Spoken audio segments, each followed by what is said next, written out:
Salut à tous, bienvenue pour cette nouvelle vidéo, vidéo explicative sur les produits transformés et ultra transformés, que contiennent ces aliments et comment des faux aliments sains ont trompé notre conscience. Déjà, je voulais dire que je me basais sur les travaux d'Anthony Fardet, de Patrick Borel, de Nathalie Rosa, de Anne Meignet, qui sont des chercheurs et scientifiques qui ont étudié le devenir des grains et graines, fruits et légumes au niveau du tractus gastro-intestinal, donc tout l'impact au niveau de notre santé et le potentiel santé développé par Anthony Fardet.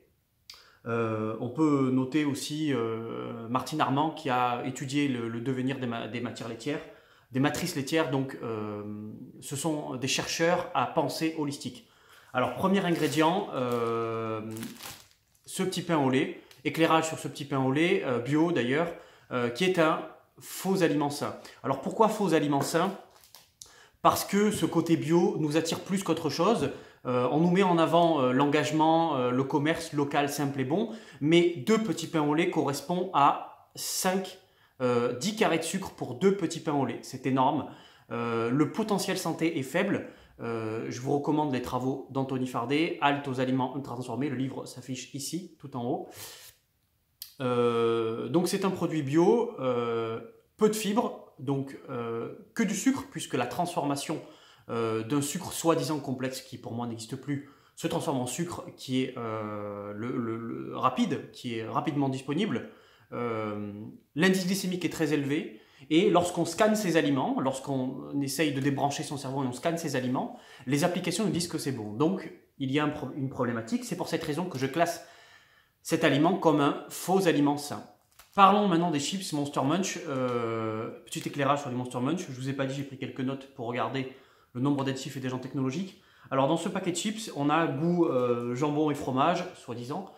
J'appelle ça, c'est un produit à base d'erreurs. Pourquoi des erreurs? Parce que déjà, il n'y a pas d'arôme jambon, c'est un arôme de fumée. L'arôme de jambon n'existe pas, donc il y a une tromperie sur le consommateur. Je ne sais pas comment ils font de l'arôme de fumée pour donner l'impression d'avoir de l'arôme de jambon. Donc c'est un peu Harry Potter avec sa baguette. Pommes de terre en poudre, deuxième erreur. On n'a pas de vraies pommes de terre. Alors je ne sais pas comment ils se débrouillent. Soit ils achètent des pommes de terre en vrac déjà en poudre. Quels ont été les produits pour les réduire en poudre? Quels ont été les process de fabrication? Ça on ne sait pas. D'origine inconnue. Alors on a des émulsifiants qui détruisent la barrière intestinale. On a 3 additifs et 6 agents technologiques. Et c'est du sucre. Dans un paquet de chips de 80 grammes, vous avez l'équivalent de 10 carrés de sucre. C'est vraiment énorme en sachant que les enfants sont sont des populations à risque et le plus exposées à ce type de produit. Donc produit à éviter selon mon avis. Troisième produit, les Peach. Alors les Peach qui sont ultra transformés et qui sont mangés par nos petits enfants. Pour un petit déjeuner équilibré, on nous propose une clémentine, un verre de lait et un peach qui est soi-disant riche en céréales. Sauf que c'est pas très riche en céréales. On a l'équivalent en farine de blé, on a l'équivalent de 28%, juste 28% de farine de blé et le reste en fait c'est de l'air. On a du chocolat au lait. Ce chocolat au lait contient du sucre et du lait entier en poudre avec du lactosérum en poudre. Le lactosérum en poudre, j'avais déjà expliqué encore dans la précédente vidéo, dans la vidéo sur les laits infantiles, c'est du fromage. En fait, ce produit, ce Peach, contient du fromage. C'est ça que vous ne savez pas. Et le lactosérum, j'avais expliqué que c'était pour nourrir aussi les cochons. Donc on met en fait d'un produit de cochon, oui, là le même produit que vous connaissez, dans ces Peach. C'est exactement la même chose. Et je reprends toujours le terme d'Harry Potter, c'est bien Harry Potter ce qu'on utilise. Donc 4 additifs, 6 agents technologiques, du gluten pour vous faire gonfler et ballonner.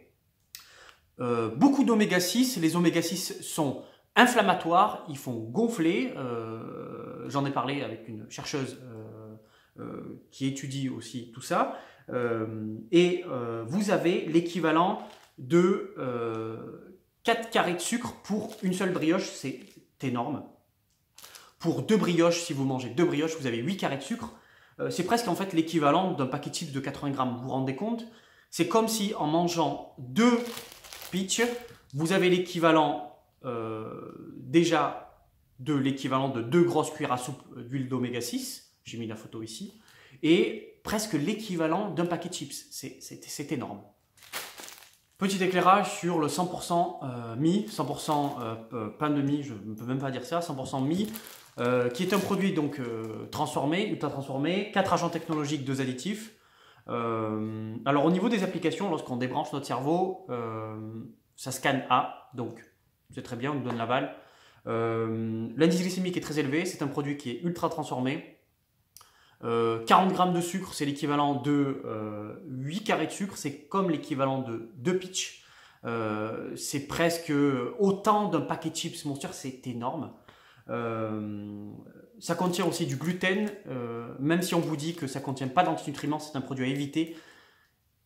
Il ne sert pas à grand chose. Produit Nesquik, le faux aliment sain, alors le produit à erreur, le produit trompeur, l'arnaque pour le consommateur. Un produit qui est jaune mais en fait qui devrait être rouge parce qu'il est biaisé sur toute sa forme. Première erreur, une tromperie pour le consommateur, une arnaque. L'étiquette que je vous ai mis juste ici, voilà la vraie étiquette et voilà l'étiquette qu'on nous a établie. L'étiquette est donc fausse, on nous se base en millilitres alors qu'on devrait se baser en poudre. Comment se fait-il que des industriels puissent jouer sur ça puisque les enfants sont la cible principale de ces poudres?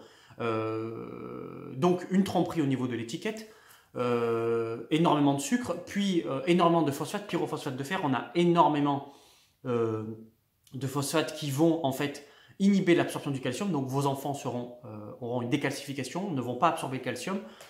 Donc c'est complètement erroné de nous dire que c'est un bienfait du lait ou du petit déjeuner, ça ne veut rien dire, ni pour la mémoire ni pour la concentration. On aura une inhibition de la glande thyroïdienne en prenant ce produit, donc un produit à éviter, une arnaque.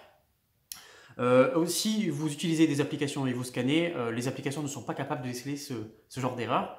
Donc on voit les limites et le facteur limitant des applications et comme quoi notre cerveau et notre conscience est la seule responsable de nos choix alimentaires. Donc produit à erreur, tromperie, arnaque, faites attention à ça.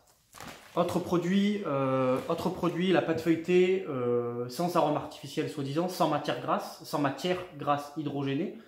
Alors, c'est une marque Leclerc, tablier blanc. Voilà. Donc c'est un produit ultra transformé. Alors certaines applications ne décèlent pas les additifs, donc on a très peu d'additifs. Alors on a 2 additifs et 2 agents technologiques. Pourtant, lorsque vous faites cette pâte, vous avez l'équivalent de 106 grammes de cuillère d'huile, de graisse de palme et de colza chauffé. L'oxydation des lipides est dangereuse pour la santé. J'avais fait des articles dessus. Lorsqu'on chauffe des lipides, des produits d'oxydation se créent. J'en ai parlé dans la vidéo sur les laits infantiles. 106 grammes, c'est l'équivalent de 11 cuillères à café d'huile de palme, en fait, qui est une destruction pour la planète. Donc on sait que le Nesquik est problématique. Le Nesquik qui est là, qui est problématique au niveau de la planète, mais on ne sait pas qu'en achetant ce genre de pâte feuilletée, c'est catastrophique pour l'environnement. C'est un produit qui est très très mal absorbé. On a énormément de sel, l'équivalent presque de 5 grammes de sel. L'OMS recommande moins de cette recommandation. C'est un produit ultra transformé à éviter. Donc faites votre pâte feuilletée à la maison avec des produits bruts. Alors ce jus de fruits, ce jus de pamplemousse, marque Carrefour, alors peu importe la marque, donc c'est un produit, ce n'est pas des fruits, ok, ce sont du sucre.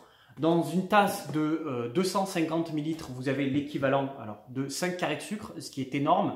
5 carrés de sucre, ils vont se retrouver dans votre foie et vous le rendre gros. On va créer ce qu'on appelle la stéatose hépatique et l'hépatomégalie, c'est-à-dire un foie qui est gros et gras. Ces jus de fruits ne sont pas des fruits. Un verre de jus de fruits de 250 ml correspond en fait au sucre de ces fruits. Simplement, la matrice et le potentiel santé ont été complètement détruits. Pour plus de renseignements, regardez les livres et les travaux d'Anthony Fardet, mais aussi de Borel qui parle sur la biodisponibilité des nutriments. Lumière donc sur un autre produit, les Ben & Jerry's glaces. Vous saviez que la famille Ben & Jerry's a eu des soucis de santé à force de manger des glaces. D'ailleurs, les fondateurs n'ont jamais incriminé les glaces, mais ils ont eu d'énormes soucis de santé comme des problèmes cardiovasculaires, etc., du diabète. Est-ce que vous le saviez?